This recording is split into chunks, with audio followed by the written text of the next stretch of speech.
Hello, it's your friendly neighborhood host, JT Wheatley, back for another episode of the History of Comics podcast, this time with the troubled genius of Mort Meskin.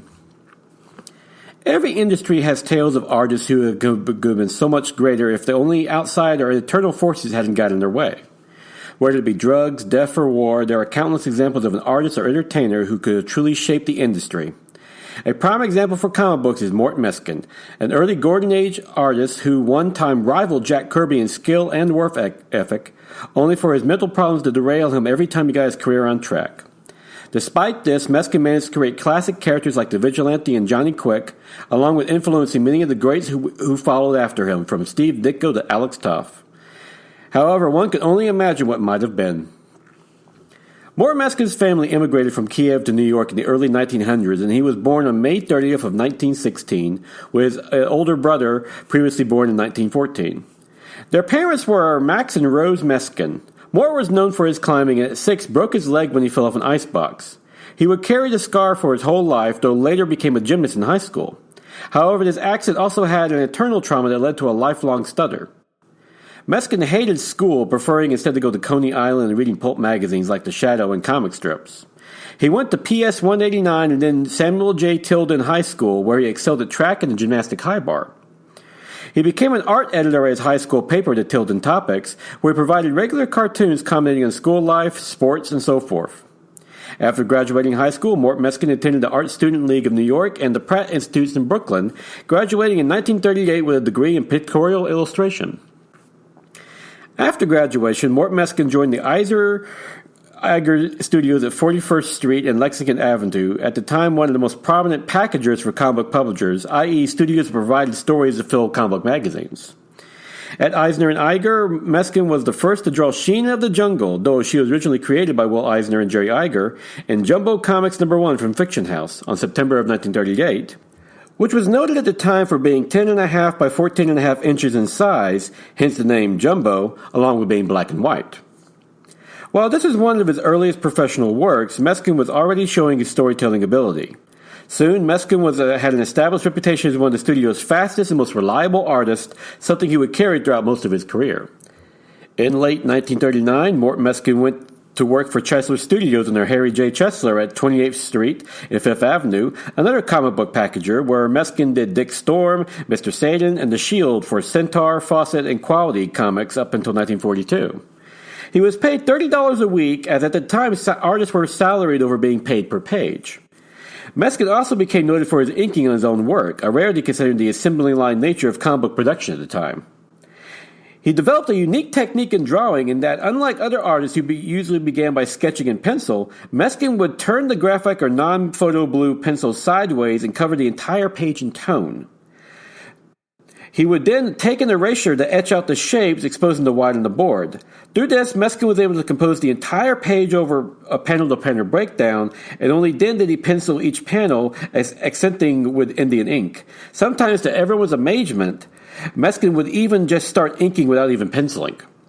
This was indicative of Meskin's larger abilities, as he preferred composing the entire page as one art piece over just doing panel to panel. At Chesler Studios, Mort Meskin also provided work for MLJ, the future Archie comics, working on Bob Phantom, Doc Strong, and Hercules.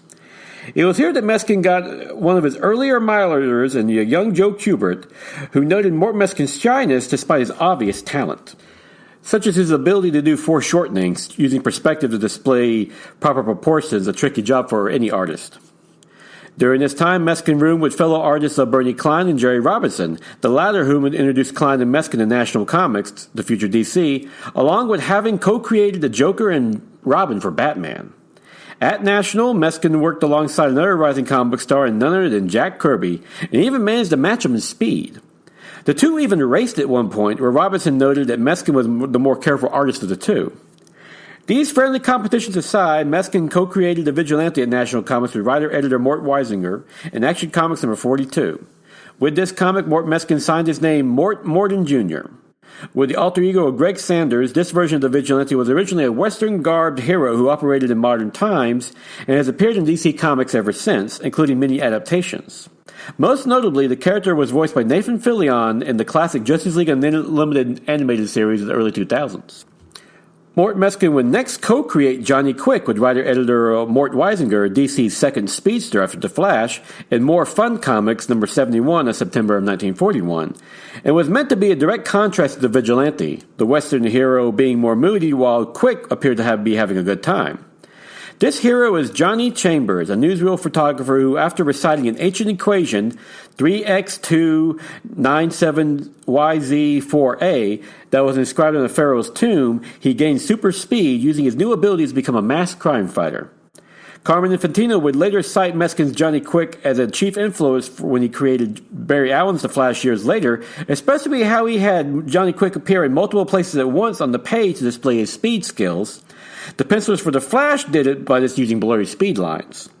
This afforded Meskin his ability to display more humor and character development, but was naturally more time-consuming, as he literally had to draw Johnny Quick multiple times. The character would have a long career in DC since, though he is most noted for being the father of current hero Jesse Quick, Liberty Bell. His daughter was fellow superhero, the original Liberty Bell. Being the golden age, Mort Meskin's talents were in high demand from publishers, and he was also worked with many fellow comic book greats to produce work. Jerry Robinson recalled one legendary incident that he, Mort Meskin, Charles Barrow, the great crime does not pay artist, Bernie Klein, writer Bob Rood, with his brothers Dave and Dick, along with editor George Roussos, were all tasked with creating a 64-page comic of Daredevil, no relation to the current Marvel character, complete with backup features on Friday by Liv Gleason, to be delivered on Monday. The artists joined forces in a single studio, which unfortunately happened during one of New York City's most severe snowstorms, leading to a 5-foot snowdrift covering the front door. They eventually got hungry, and after drawing straws to see who had to get the food, Bernie Klein got the short one. After digging themselves out of the front door, Klein set out for food, only returned hours later with just 2 gallons of milk and a dozen eggs. Since the studio had no kitchen, they dug up the tiles from the bathroom floor, started a fire, and cooked the eggs on them. It was enough to get them through, and they completed the Daredevil comic to be delivered that Monday. Sadly, Bernie Klein, who did work for National Comics and Dr. Fate and the Green Arrow as well, would die during World War II while serving in Anzio, Italy, especially hitting Meskin and Robinson hard since they were both good friends. Mort Meskin would be one of the inspirations for the character of Joseph Cavalier in the book The Amazing Adventures of Cavalier and Clay by Michael Chabon, published on September of 2000, a fictional tribute to the golden age of comic books.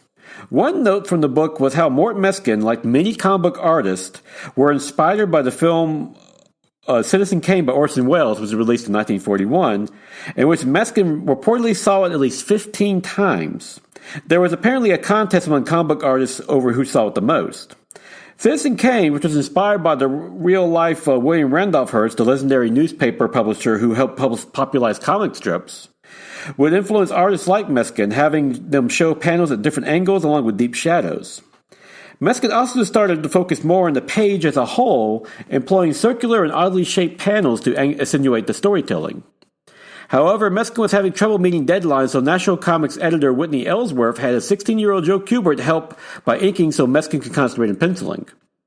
Kubert would credit this experience with helping him learn how to pencil. Carmen Infantino was also another artist that greatly admired Meskin, who, at 16, he and his friend Frank Giacoia, the future legendary inker, went to national offices for the purpose of meeting Mort Meskin, whom they described as good-natured and gracious. During this time, Mort Meskin dated Betty Lample in 1943, the adopted daughter of a Hungarian tailor, and they would marry within a year on May 17th of 1944. They settled at 124 West Street in Manhattan, and would have 2 sons, Peter in 1945 and Philip in 1949, whom Meskin adored. The son noted they tried to make their home feel lively, like building a planetarium in the living room. Mort Meskin also loved telling his son stories, which he called 100% almost true. But didn't encourage him to pursue art as he thought the profession was too tough. When they asked their dad how he drew, Meskin would just point to his shoulder, saying that the art came down from there, down, and out of his fingers. The family would later move to Brooklyn in 1949, and despite being Jewish, the Meskins raised their kids in a secular household and to respect all religions and races. Peter and Philip noted that when their mom started working, they had a black nanny who watched over them during the day and whom the Meskins considered one of the family.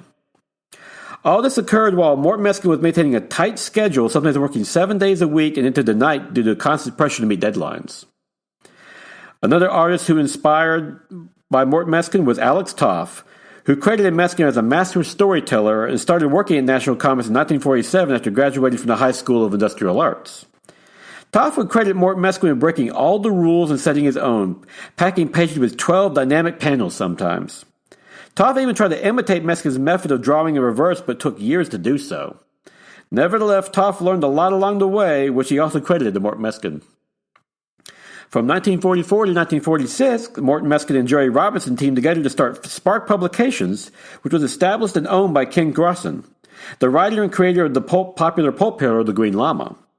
The company was short-lived, producing only 15 issues total, 8 Green Llamas, 5 Golden Lads, and 2 Atatamamans, ending in 1946. That didn't stop Meskin and Robinson's partnership, as from 1946 to 1949, they were working on The Fighting Yank and The Black Terror for Nader Comics, setting up a studio on the 5th and 42nd Street. They quickly became one of the best drawing teams in the Golden Age, second only to Simon and Kirby, collaborating between layouts, penciling, and inking. They did work separately as well, says Robinson doing on Atamaman, while Meskin did The Golden Lad. Despite this extra freelance work, Meskin continued to work at National Comics, producing astounding amount of art. Unfortunately, Mort Meskin's career came to a halt when he had a mental breakdown in National's offices, where he reportedly jumped on a drawing table and brandished a steel ruler and challenged people to a duel. This forced Meskin to sign himself into a mental hospital for 3 months, citing mental exhaustion, while his wife, Betty, took their sons Peter and Philip overseas for a trip to Paris. When Meskin emerged from his treatment, the already shy man was now withdrawn. Nevertheless, he went back to work for Joe Simon and Jack Kirby's studio. Returning to National was naturally not an option at this point. But didn't draw for a week, just sitting at his drawing table staring blankly at an illustration board while everyone else worked around him. At the end of the week, when Joe Simon was handing out paychecks, Meskin didn't get one, and when he complained, Joe Simon told him he needed to draw something to get paid. Meskin stated he just couldn't get started. So Simon drew the few marks on the drawing board and said, "Well, now you're started." As a result, Simon or someone else have to go to his drawing board every morning on Meskin's table to get him to work, which once he got started was able to pull out 2 to 3 pages a day, still making him the fastest artist in the studio. The breakdown changed Meskin's art as well, as his lines were bolder with backgrounds filled with cross-hatching, while his panels were more compact. Meskin tried to get over his emotional setback, even challenging Jack Kirby to another drawing race. At the end, when Meskin said he was a better artist than Kirby, Kirby actually agreed. To which Meskin asked, "Then why do your books sell better?" And Kirby answered, "Because I'm a better storyteller than you, the main point of a comic book artist, and you concentrate too much on your art." That being said, Simon and Kirby considered Mort Meskin their most dependable and valuable artists, working on such comics as Boys Wrench and Prize Comics. Meskin would also ink Kirby's art on Captain 3D, which only lasted 1 issue, despite Meskin's penciling a 2nd issue. This was part of the quick rise and fall of 3D comics at the time. While working at Simon & Kirby, Meskin also freelanced for Avon, Charlton, Hillman, and others. Mort Meskin would also work with Joseph Green, his Golden Lad co-creator, on Tom Coburn, the Space Cadet, and Billy Blade, Midshipman, and even began teaching at the Cartoonist and Illustrators School, now the School for Visual Arts in Manhattan. However, Meskin's shy nature and stuttering speech made teaching difficult, and he asked his friend Jerry Robinson to take over. As a result, Robinson ended up teaching future comic book great and Mort Meskin fan Steve Ditko, later recommending Ditko to work at Simon & Kirby. Steve Ditko would later write a tribute to Mort Meskin in March of 1965 in the Comics Reader, titled "Why Steve Ditko Likes Mort Meskin," where he cites Mort Meskin's story "Kill the Cat" in House of Secrets number 69 as an example of how to do prime storytelling in comic books. As he became more confident in his work, Mort Meskin proposed to Simon & Kirby a new book, Strange World of Your Dreams, and was even made associate editor, complete with a credit on the cover. The book was based on Meskin's own nightmares from therapy, but only lasted for 4 issues, with many considering it ahead of its time. Meskin would eventually do 1,890 pages at Simon & Kirby from 1949 to 1952, second only to Jack Kirby himself, who did 1,945. Unfortunately, some of those pages were for Black Magic, a horror comic he did at Simon & Kirby for Prize Comics, which would be used against the comic industry as an example of depravity in the Senate Subcommittee of Juvenile Delinquency in 1954. This led to the formation of the Comics Code Authority that severely restricted American comic book content. The fallout of the comic industry was huge, causing a contraction of the industry and numerous studios closing, including Simon & Kirby,